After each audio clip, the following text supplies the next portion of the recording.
दोस्तों ये देखिए हमारी गाड़ी में ये क्लच की पुली है और ये हमारा नई क्लचू है और ये हमारा पुराना क्लचू है जो कि हम बदलवा रहे हैं अपनी गाड़ी के क्लच में।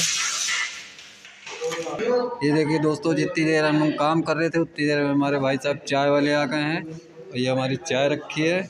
चाय पीने के बाद हम लोग इसका काम करते हैं आगे का प्रोसेस। ये देखिए दोस्तों, हमारी गाड़ी का क्लच बंद रहा है। ये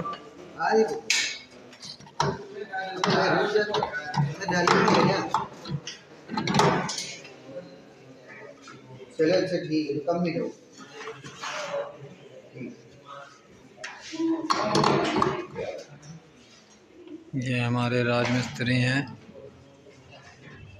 तो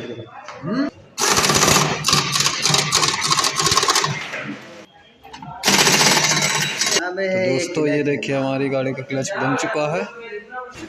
फाइनली गाइस हमारी गाड़ी बन चुकी है और जा रही है ट्रायल पर।